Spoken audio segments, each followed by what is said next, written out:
Both qualified journalists with 100 words a minute shorthand. She's got Pitman, I've got T-line, or vice versa. And that is where the talent and similarities sharply end. Katie is a TV and radio presenter, best known for her work on BBC Radio 1 and CBBC. But she's also passionate about mental health and mental health awareness. And she's been the ambassador for a couple of charities, Place2be and YoungMinds, and has also trained as a counsellor. Katie has hosted numerous documentaries, including a recent series, I've Been There, for teenagers, focusing on knife crime, cosmetic surgery, anxiety, and depression. And incidentally, during lockdown, when schools were closed, Katie fronted the bite-sized daily TV shows for secondary students, apparently in a studio smaller than this. But today's presentation has a firm accent on mental health. Now, please remember, if you've got any questions, then please type those into the chat box on Zoom, and I'll try and get through as many of those that I can. But now, with the talk title of Mental Health Media and Me, would you please welcome to the Volunteer Expo stage, Katie Thistleton.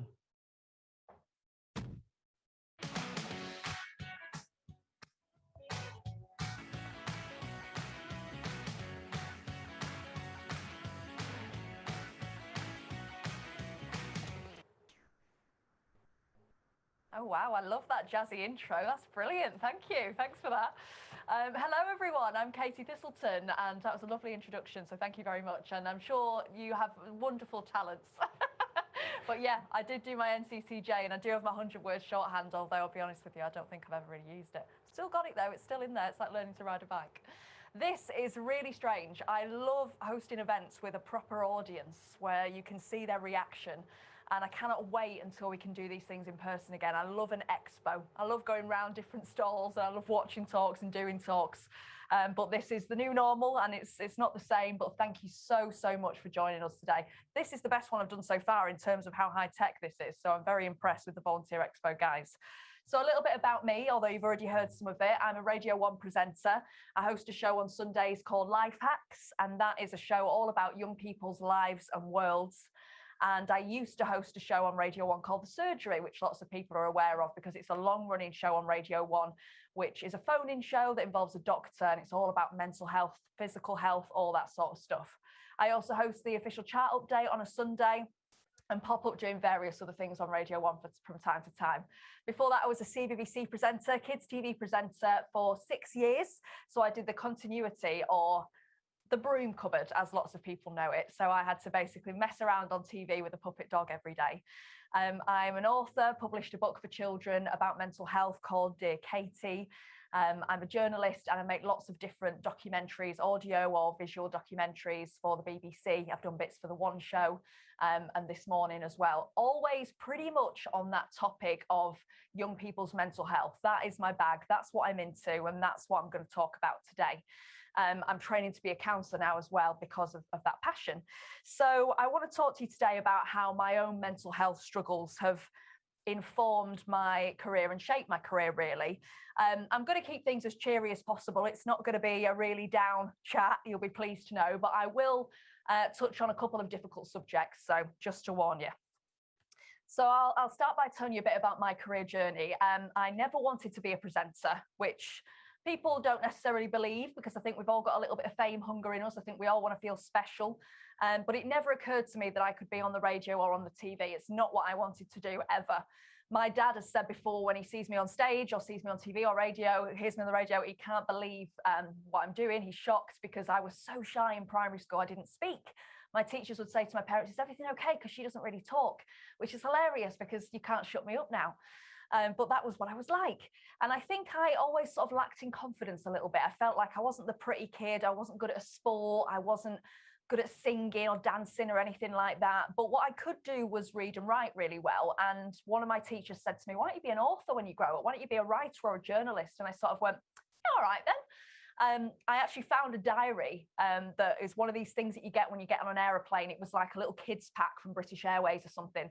And I'd written in it, it was said, "My name is Katie, my age is 7. And when I grow up, I want to be a journalist." And I found that and thought it was hilarious that a 7-year-old wanted to be a journalist, because I don't even think 7-year-olds should know what journalists are. Well, that is what I wanted to do, and that is the route that I set out on. And this is where my first experience of volunteering comes into play, because when I was doing my A-levels and wanting to get into this career, everyone was telling me it's the most competitive career industry. You'll never get a job in the media. It's so hard. So I wanted to get as much work experience as possible. And the best way to get work experience in a newsroom at the time was at community radio stations. There were loads of them in Manchester where I lived.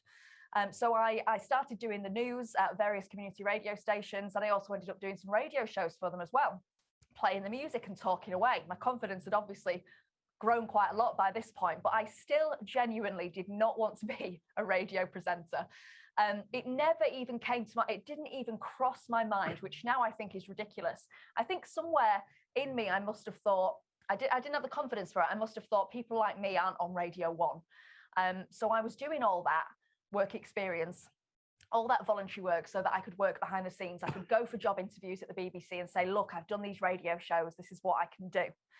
So that is what I really, really wanted to get into. And it was while I was volunteering at the radio stations that I fell in love with broadcast journalism. At the time when I was doing my NCTJ, my journalism qualification, the phone hacking scandal was all kind of coming to light. Lots of local newspapers were sadly shutting down. And also sort of as a woman, I was getting to that age as a woman where I was starting to really feel angry about the way tabloids treated women. And I think I just sort of fell out of love with newspapers and magazines a little bit. And at the same time, the volunteering just made me fall so in love with the buzz of a broadcast studio, that environment. And I decided that's what I wanted to do behind the scenes. So I got various jobs with the BBC, and I was working in various admin roles. And someone said to me, don't get the admin jobs in the BBC or you'll never get into creative jobs. And that was nonsense. I was working as a PA, a secretary basically, to the controller of CBBC and the controller of CBeebies. And I just got a job as a researcher for CBeebies, which is a great job in TV and radio. It involves writing scripts and all kinds of fun stuff, helping make the programmes. When my boss said to me, do you want to audition to be the new CBBC presenter? And I was, it just hit me out of nowhere that I was a sort of bubbly, lively person in the office, I suppose, but I had never shown an interest in wanting to present at all. And I went for the audition. It was awful. I remember I just felt sick. I was shaking. I hadn't eaten anything. I hadn't slept. I had to go in a room, a studio, with a load of people I already knew, which made it worse, and audition with a puppet dog to be a kids' TV presenter. The most humiliating thing I've ever done. I remember thinking, don't ever be nervous for anything ever again in your life. Don't ever be nervous for an interview, because nothing will be worse than the humiliation of having to do this. And I got the job. So I was obviously embarrassing enough. And I did that for 6 years. And those years were some of the best of my life, with some dark times in them, because it was a job that I didn't really prepare myself for. I wasn't ready for it. I didn't know about everything that was going to come with that, and sort of hit me in the face when I wasn't expecting it. So while I was working at CBBC, that was when I started to get involved with children's mental health charities, but that wasn't my first experience of mental health. My mum talks about how when I was a little girl, I always had sweaty hands, clammy hands. I still do. I've got them now. And also I used to struggle with my breathing. I used to say, I can't breathe. I feel like I can't take a full breath. The way I would describe it is, you're taking a breath and something in your lungs is just not opening up. And that's how I describe it to people. And I'd go to the doctors. My mum would take me to doctors. I'd have asthma tests. I was fine. My mum would say, it's food coloring, stop eating Smarties and stop me eating sweets with food colorings in, which no child wants. And that kind of came and went throughout my childhood and teenage years. And then when I was 17, I was in my first job that I was working in part-time while I was doing my A-levels. Interestingly enough, it was for a mental health trust, and it was an admin job doing data entry. So it was a sort of boring job, but a great job for a student to do part-time, but one where you had a lot of time to think, a lot of time for my 17-year-old brain to just sort of go into overdrive. And that's when this breathing problem really came back in a bad way. And I went to the doctors about it then, and they said, oh, it's anxiety, it's panic attacks, it's panic disorder, that's what you've got. Printed me off a leaflet about it. And I read this list of symptoms, and I was like, hang on a minute, I've had this my whole life. I have been experiencing these symptoms of anxiety since I was a really young child, but nobody ever said it's your emotions, it's your feelings, it's your thoughts that are causing these things. The outcome had to be physical or nothing at all. And that's why I'm so passionate about early intervention now, because we show these signs so much younger than we acknowledge. I was a really deep kid. I just remember sort of being really young and thinking, what is the point in this? What's the point in life? What's the point in me, in her, in him, in them? What's the meaning? What's the purpose? I remember being so young and sort of saying that to people and then being like, oh, you're 6, like, get over it. I was always consumed with these thoughts that I've had my whole life. And now I sort of look back and I think, yeah, I was anxious. I was a worrier. Some people are. Some people are born like that, I believe now. And I think I was one of them. So around that time when I'm diagnosed with anxiety and depression, about a year later, a family member took their own life. And about a year after that, so did a friend, not a particularly close friend, but a friend that was in my friendship group I went on nights out with, went to parties with. Both people sort of life and soul of the party, the classic last person you'd expect. And I'd grown up with a close family member with an addiction issue. And something just sort of clicked into place at that time where my attitude towards mental health completely changed. This attitude that I'd previously had, that perhaps suicide is selfish, that addiction is selfish, and you're choosing to live that way and ruin your family's lives. That all changed. I realized it's not. Addiction is an illness. Suicide is a death by an illness. And I realized that none of us are that far away from becoming in a really bad way with our mental health. I was suffering with these intrusive thoughts and this anxiety, and I thought, I'm not that far away from choosing a coping mechanism like an addictive substance that could then completely change how the trajectory of my life. I can't say trajectory, I've just learned. So my attitude towards it just really changed. And I think now we've come on so much in just like 10 years. It's unbelievable how just in my adult life, the attitudes towards mental health have changed in the mainstream. But then that wasn't really spoken about, that mental health was also physical, that these illnesses were physical illnesses. But I remember that completely changing for me. Something else that changed, it was at this place where I worked, the Mental Health Trust, there were stats on the wall, statistics about mental health. So I'd look at those on the daily, and they've probably changed now, these statistics, but I remember at the time it was 1 in 4 people will have a diagnosable mental health problem. I think it was 1 in 2 people will experience disordered eating. And I think it was that the biggest cause of death of men under 35 is suicide. And I remember sort of sitting there every day with all these other things going on in my life and having these anxious thoughts myself and thinking, all the worrying I've done all my life about getting ill, and actually the worrying is the biggest illness of them all. And just thinking how likely it is that the thing that will end up killing us is ourselves. And my frame of mind just completely changed, and that interest in mental health became something that I was really passionate about. So a few years later, when I was a children's TV presenter, you get asked to be an ambassador for lots of charities. And everybody watching this who does like to volunteer will know you can't do everything. You can't, whether that's being an ambassador for a charity or donating to one of your mates who's doing a run for charity, you can't afford to put your money into every cause. You can't put your time into every cause. So my boss at the time said to me, the best way to deal with that, because you're not going to be able to respond to everyone in your inbox, is think about what you're passionate about. What cause do you get out of bed fighting for in the morning? And I said, well, that's mental health, and specifically young people's mental health, because I just think we need to equip young people with the skills and the tools that they need to be resilient before they get to adult age and already have so many problems that we then need to fix. So I started to be an ambassador for 2 charities who I'm still an ambassador for.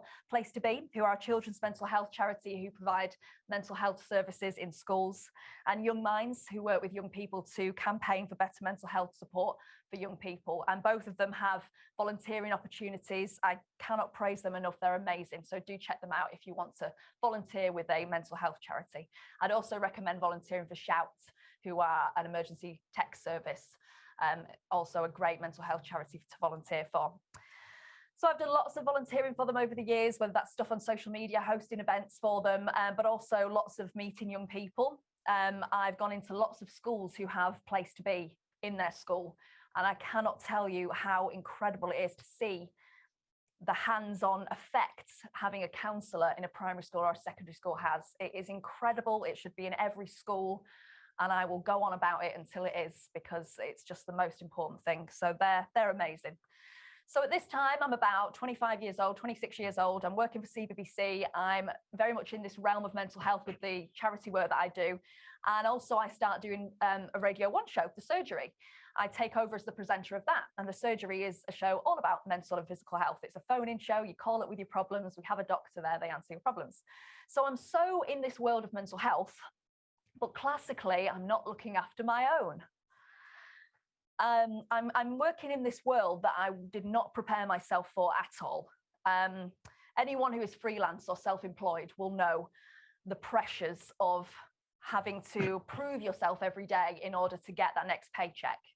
That is somewhat amplified when the reason you get your job sometimes is not because of your ability to do it or your qualifications or anything like that, but because of how you look, how famous you are, if the tabloids are interested in you, how many social media followers you've got. That can be a hard pill to swallow. That constant rejection can be really hard for somebody who already has quite vulnerable mental health, as I did. Also, you know, you get a lot of hate on social media, and I will say that there's a lot less of it when you're in the world of kids TV and you're in the world of radio. The times that I have done adult TV, the one show this morning, Celebrity Mastermind was probably one of the worst. I sort of got a taste of what that can be like for some of the more high profile presenters who have an adult audience every day, and it is not pretty. But that, for somebody who has always been quite sensitive and worries a lot about what people think of her, was hard. And it was all building up, and I was dealing with it by being a workaholic. I worked constantly and thought about work constantly and tried to get more work constantly to silence those thoughts. Working is a coping mechanism like so many others. It can be our drug. And working constantly meant I didn't have to think. Those thoughts didn't have time to pop up because I was too busy. And then I went through a huge breakup of a relationship, a sort of 9-year relationship. And the fuse just broke. And that anxiety became depression. Now, I've read a lot of books about depression, and the best one I've ever read is called Depressive Illness, The Curse of the Strong by Dr. Tim Cantifer. And I would recommend that book to anyone. It's incredible. When I was depressed and I was trying to get help, I wanted science. I would say to my counsellors, I need to know the science behind this. My brain is a body part. What's it doing? Why is it doing this? And counsellors aren't trained to tell. I know that now because I'm training to be one. It's not their job to tell you the science of the brain. I couldn't grasp, I can grasp that exercise affects my heart. I can grasp that if I exercise more, my heart, that muscle will be better. And it won't if I don't exercise as much. So why can't I grasp that negative thoughts and big life-changing events can affect my brain? Because our brains are organs and body parts just like the others. But for some reason, we can't. For some reason, we feel like when we're depressed, we're the only one going through it, and it's our fault, and it's something to do with our personality. Well, this book explains it so well and reinforces that idea that it is not an idea that it's a physical illness, the fact that it is a physical illness. Dr. Tim says you can literally see the deficiency of the chemicals in the brain if you scan the brain of somebody who has depression. And the book explains, and bear with me now because I'm not a scientist, so I'm just summarizing what I've read in the book, and I will name the title of the book at the end if you want to go and read it yourself to get the proper science. But the book explains that the limbic system in our brain, which controls a lot of the body's processes, is like a circuit. And it controls our mood. But like anything else, like any circuit and like anything, it has a limit. And if it gets bashed enough, it will break. And various things bash our limbic system. And those things are drugs, alcohol, certain medications, the flu, interestingly enough. So not sure about COVID, but presumably that too. But the main trigger, the main thing that bashes that limbic system in our brains is stress. And to put it simply, the book basically explains that there are chemicals, lovely, lovely chemicals like serotonin and dopamine and various others that we need in order to regulate our emotions and feel all these different emotions that travel on these nerve fibers, which are basically like cables in your brain. And constant negative thoughts or a big life-changing event can break one of these cables, and that stops the chemicals from traveling around the brain. And that is the science behind it. And like I say, I'm no scientist, so please do go and read the book yourself. But that really helped me because I just needed some science behind it. I needed to understand how my thoughts and my feelings and my lifestyle choices were physically affecting my body. And I needed that reinforcement that it was a physical illness and wasn't my fault. And I think we all need that. And that's a message we can never stop banging on about. Now, depression's not like it is in TV and in the films. You can function with depression. It's very hard to function with depression, but you can, which is often why when people do take their own lives, we'll say, that was the last person I thought would do that. I have no idea. I went to work every day. The broken arm analogy always gets used, and it was so real for me because I broke my arm not long before I got depression, and I went into CBBC the next day. I was ice skating. I think I'd had a glass of wine. Ice skating, broke my elbow, went into CBBC the next day. Everyone was going, what, you've had no sleep, go home. What are you doing in with your arm like that? I was like, I'm fine. You know, I just need the makeup artist to do literally everything for me. But it's all right, I can do my job. When I was depressed, I didn't have a single day off because I was worried I would lose my job. But I would be at CBBC. Obviously, as a kids' TV presenter, you've got to be pretty smiley. You've got to be pretty happy. We've all seen kids' TV presenters. They don't look depressed, even though a lot of them are. I would exert all my energy filming, and I would go and pretend I needed the toilet to stand in the toilet cubicle for a couple of minutes. Sometimes have a cry, sometimes just stand there and just have a moment where I didn't need to impress anybody. I didn't need to perform. I didn't need to small talk. Small talk is the hardest thing when you're depressed. People saying, hey, you all right? Like they do. And you going, yeah, good, thanks to you. Like you do every day.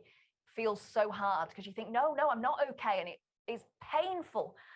If you've had depression, you know it's a physical illness because you feel it. You feel sick. You feel tired. One stereotype that you do see in sort of animations of depression that I will say is true for me is that feeling of being dragged down to the floor, walking with your head down. You know, I felt physically dragged down to the floor all the time. And, you know, I don't remember a lot from that time. And I've since learned that is true of depression. Your brain can stop storing memories at that time when you're depressed. So that is a trait that lots of depressed people do talk about. But I remember I hid it quite well from people. I'd started dating my now fiance, who is amazing, incredible. And he didn't know until I told him, because when I was with him, those were my happy moments. I was in a little bubble with him, I guess, of sort of falling in love. And then I'd come away and I'd feel it in my gut. Oh no, the rest of life is waiting. I would sort of cry in the mirror sort of before going out meeting friends, thinking I can't go out, I'm hideous, I can't leave the house. I can't bear to go and talk to friends whose company I really enjoy. And when I tell them about that now, they're shocked about it because I hid it from them very well. People used to be shocked when I told them I was on antidepressants because I would be always like, da, da, da, da. They're not shocked anymore because I never shut up talking about my mental health and the fact I'm on antidepressants and how great I think they are and how we need to break down the stigma. So people are never shocked anymore when I talk about that, but they were at the start. So I kept it from everybody very well, but one person did know, and that was my mum. My mum can always tell if I've been crying, even if I cried the day before. I'll go around to her and she'll say, you've been crying? And I was like, well, yeah, last night. She can see it in my face. And I was living back at home at the time with my parents, and she would come in my room every night and say, I think you're depressed. And I'd shoo her away and I'd go, no, I'm fine, Mum, get out, stop worrying about me. And then one night she came in, and I don't know why, but this night she said, I think you're depressed. And I said, yeah, do you know what? I think you might be right. I think I am. And that was the catalyst for me getting some help. I booked an appointment with a counsellor. I had some CBT, cognitive behavioural therapy, which is a brilliant form of therapy. But I've since learned there are so many different types of therapy. And I've also learned through my counselling training that there are times in our lives we're not ready for therapy. There are times when it just won't quite work for us. And it was too late for me with the CBT. The way I would describe it is I was sort of down in a hole under the ground. And everybody was up there going, oh, why don't you exercise? Why don't you try a new hobby? Get a salt lamp. Yeah, have this counselling, just positive thinking. And I was going, yeah, great. Okay, guys, yeah, that all sounds really good. Only problem is I'm down here and I can't reach any of that stuff because it's up there. So I need to get up there onto ground level so I can do that stuff. And I needed something to pick me up out of that hole and back onto ground level so I could live a functioning life. And that thing was medication. I was so resistant to go on antidepressants. There is a huge stigma around it. I thought, oh, once I'm on them, you're on them forever. Oh, it's a last resort. It's a weak option, you know. Even with all the work I'd done in mental health, I still thought that. But I had no choice in the end. There was no other way out of it. I was in a bad way. I remember going to my doctor, and he wasn't my actual GP. He was a locum doctor that was in that day. And I remember he put his hands quite close to mine. Obviously, a doctor can't hold your hands as much as sometimes maybe you'd like them to, but his body language sort of leaned towards me and he said something really powerful. He was like, we will fix this. We will get you better. We'll sort you out. And that was just so powerful, that use of we, because he said it in such a matter-of-fact way, as if I had gone in with a broken arm. And he'd said, keep it in a sling. It'll heal up in 4 to 6 weeks. We accept that. If somebody tells us, oh yeah, that'll get better if you do this, we don't accept that with the brain. But he said it in a matter-of-fact way like that, we'll get you better. And he prescribed me antidepressants. And people have their own views about antidepressants. Lots of people believe that they are prescribed too easily at times. And that may be true. But it's important to say that with all the work I've done in mental health, all the people that I've spoken to, everyone's experience is completely different. And there are lots of different types of medication and there are lots of different therapies, and you have to find what works for you. And medication works for some and perhaps doesn't for others. But for me, it's been life-changing. It's life-saving. I always say there's a lot of people who would be here now if we didn't have such a stigma around taking medication, if people didn't feel like they could take a tablet for what is a physical illness in the same way that they wouldn't think twice of taking a tablet for any other ailment. Antidepressants changed my life, potentially saved it. I was never suicidal, and that's an important distinction to make. Not everybody who is depressed is suicidal.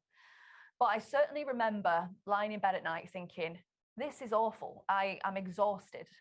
I'm exhausted by every day, getting up and going out and having to live this life. I hate it. And I remember thinking, oh, well, hopefully you won't live a long life. Who knows? Maybe you'll get an illness or something. And I'm so sad about that now. I'm so angry at my past self for that now. I mean, I'm not, because I was depressed, but I want to live forever now. I'm so concerned about my health. I want to live a really, really long life now. And I can't believe that depression can switch that in your brain and make you feel like that, and make you feel like life isn't worth living when previously it was. And afterwards it will be. And it's so hard for people to understand when they're in that place that they will be happy again. And you have to keep saying this to people and they don't necessarily believe it. But not only will you be happy again, not only will you have a content, functioning, good life again, you'll have moments of joy, you'll have ecstatic moments of happiness again. And you can't imagine you'll ever feel that, but you will. Just like I can use my arm again now, sometimes in the winter I might get a little pain in it, but it's fine. It's like I never broke it. And it's the same with your brain. It can get better. And I am so happy now. I'm in the best place I've ever been, but it is ongoing. I often get those thoughts. Every day I get those thoughts, to be honest. I say to my boyfriend and to my friends sometimes, do you go a day without thinking about the meaning of life? And they're like, yeah. I don't go a day without those thoughts creeping back in. What is the point?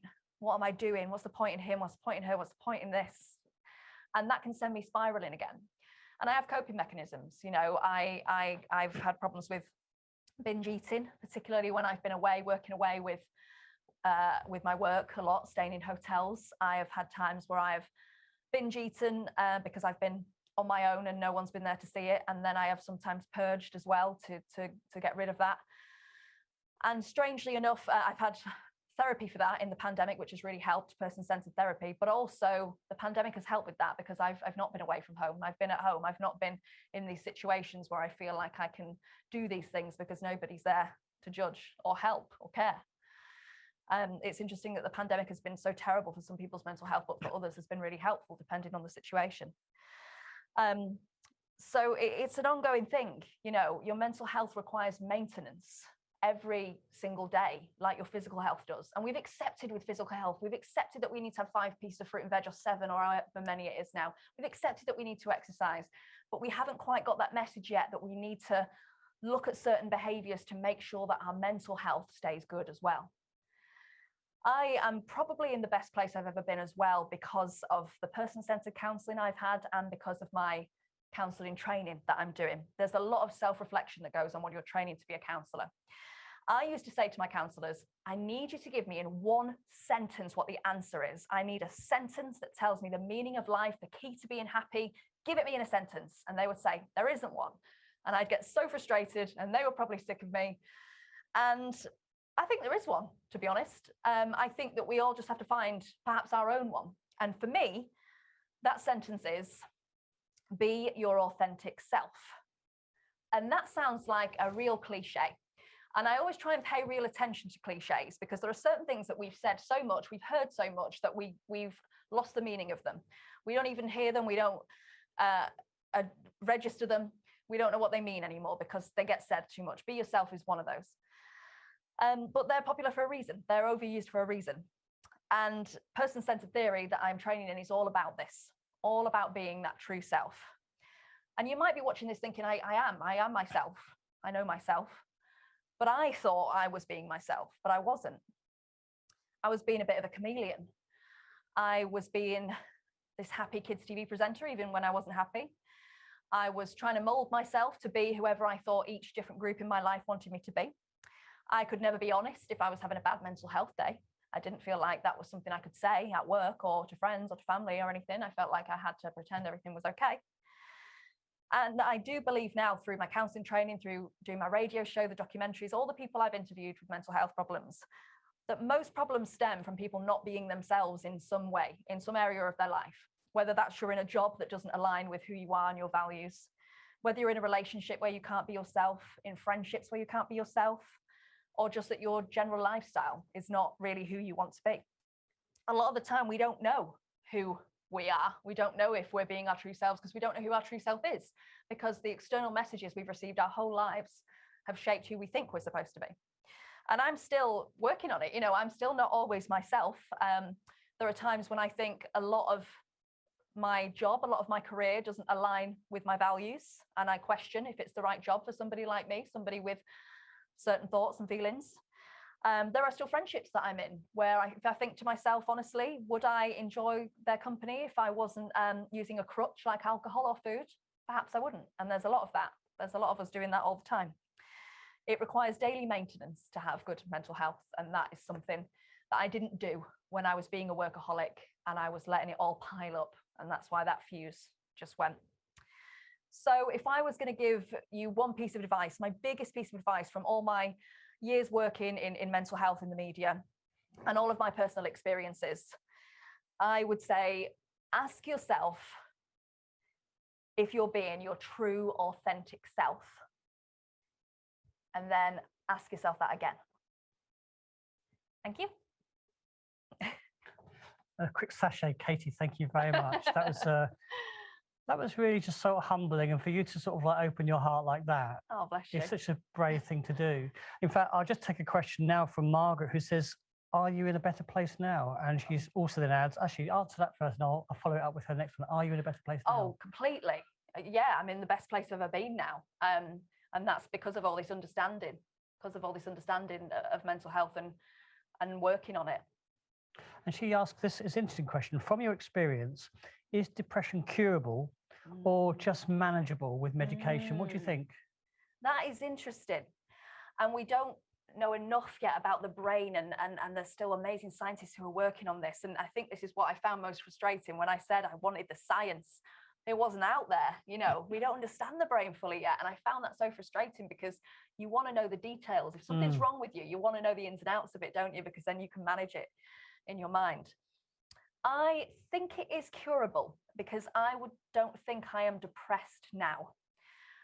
I think I am anxious now. I think my anxiety will perhaps always be with me. And in the book that I explain, which actually I better tell you what it is again in case anyone wants to read it. It's called Depressive Illness, Curse of the Strong by Dr. Tim Cantifer. Should be plugging my book, shouldn't I? Not the people's. You're welcome, Tim. I don't know. It says it's got some research in there about how some people kind of are the type of person that will get depression, basically. The type of person who have these underlying, so those deep thoughts I was talking about, and then a big life event can be the catalyst that completely breaks that fuse. So I think for some of us, for some people, there might be these little bits of maybe anxiety or maybe obsessive compulsions or intrusive thoughts that will crop up throughout your life. And that is what you need to manage. But depression, personally for me, was a place I was in short term and then got out of it.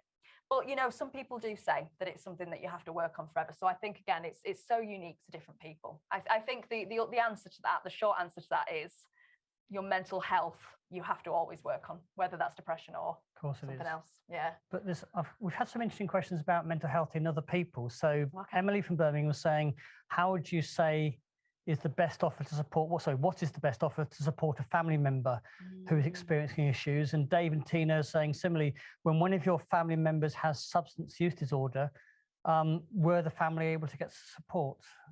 Yeah, that's hard. I mean, there are amazing charities out there. There are amazing helplines for support for families in those situations. I think one of the best things you can do is empathize rather than sympathize. So I think the worst thing anybody ever wants to be told if they say they're going through something or they're feeling depressed is, oh, it's not so bad, chin up, look at all the stuff you've got in your life, look at all this great stuff you've got in your life.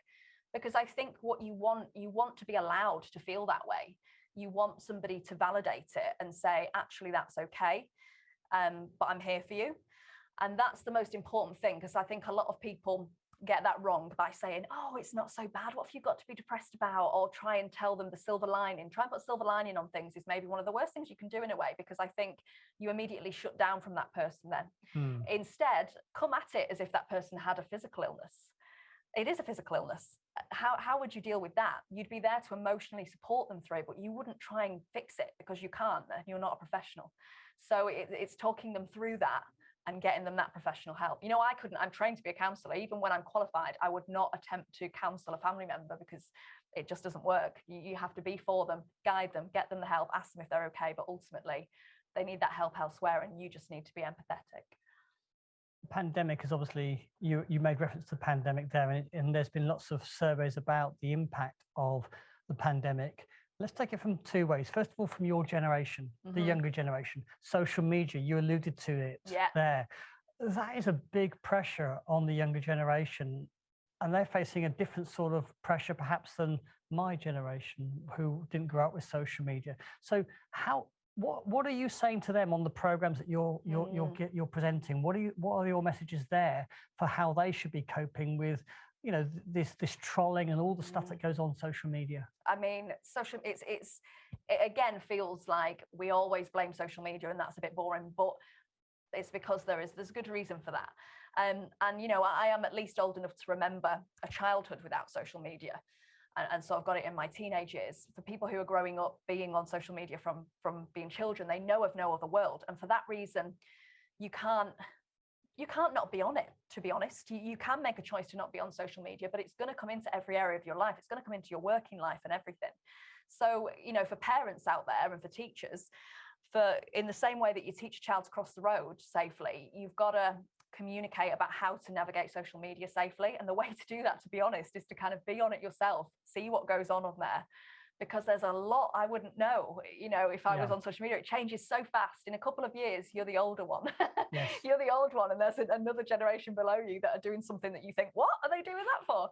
And I would say to young people, you again need to remember who your true self is and what your interests are. You can tailor your social media to be something that serves you and helps you, not hinders you. I like to think of Instagram as like a magazine. I was a magazine kid growing up. I went straight to the agony aunt pages, unsurprisingly, wanted to read everyone's problems, you know. You can tailor it to your interests. You can unfollow or you can mute, if you don't want to offend anyone, anybody that makes you feel bad. And it's one of those things that I'm talking about that is so hard for us to do, because I still follow people who make me feel bad. And it's one of those things you've got to try so hard. In the same way you try and eat your vegetables, in the same way you try and do your exercise, you've got to say to yourself, this is what's good for me. What's good for me here and what's bad for me? And you've got to treat social media with that same attitude. Block people, get rid of trolls, follow who you want to follow and not who makes you feel rubbish. Block them, get rid of them. Moving to sort of the older generation, do you see any difference? I mean, putting your counsellor hat on here, mental health, depression for the older generation, your parents' generation, how do you view that? I think we've always had the same problems, they just manifest in a different way. I think our problems ultimately come down to an area of our life where we feel like we're not able to truly be ourselves, and there's some incongruence there for whatever reason. And I think it looks different with a younger generation, because as you say, it might be social media, the way they live their lives might be completely different. The job market might be different for different generations. There's different pressures and stresses. But ultimately, it's tapping into those same core emotions, the same things we want. We want to feel successful. We want to feel loved. We want to feel special. It's always tapping into the same stuff. But I think perhaps maybe some of the older generation weren't aware that they had mental health, because it wasn't spoken about in the same way that it is now. And I am often very impressed with the Gen Z, the teenagers of today, who seem to be really savvy and switched on to their emotions and happy to say it. I have this, I have that. Yeah. I have to say, there's been loads of really very kind and supportive comments for you, saying about how open and honest you have been about your experiences, and thanking you for that. But I've got a question. The person hasn't put their name on it, but it's a really good one, which we'll finish with. And it asks, did you find it hard to find your authentic self when you molded yourself to what others wanted to be? Oh, it's the hardest thing, because we're not aware that those messages have even infiltrated us.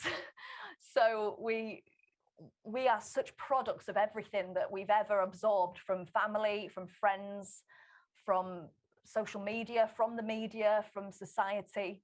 We're not even aware what is genuinely us. And I always say to people, I used to get asked what my niche was. When I first became a presenter, I would go for interviews and auditions for other jobs, and they'd say to me, what's your niche though? You're a good presenter, but what's your niche? And I'd be like, I don't have a niche. And I'd be like, Holly Willoughby doesn't have a niche, Finn Cotton doesn't have a niche, can't I just be a presenter? And then I realized that they do have niches, and I did too. And that was sitting down and thinking, what literally gets you out of bed in the morning? What gets you riled up? And for me, that was young people's mental health and emotional well-being and people and how they tick. And I realized that's why I love reality TV, because I love to see how people tick, and I love hearing about people's lives, So everyone has something. Everybody, you are an authentic individual person, but sometimes you don't realize it because you've spent so long feeling like you've got to fit into every group. And it's ongoing. In 10 years from now, I'll look back on this and think, what was I on about? I didn't know who I was. When is Love Island back on again? I think it starts soon. I think it starts a couple of days after we're allowed out to pubs and clubs again. Can't wait. So everyone's going to be like, well, I'm staying in, thanks. Katie, thank you very much. You've got to plug your book. Here's the audience. I know, I've plugged everyone else's books. My book is called Dear Katie, and it's for 10 to 16-year-olds, so for the younger end. And it's an agony aunt book. It's like one of those agony aunt pages in a magazine, in a book, with advice from me and a qualified psychologist and a doctor. Katie Thistleton, thank you very much for such an absorbing, powerful and really interesting in talk. So thank you ever so much this afternoon. Thank you for having me. Thank you for being so lovely.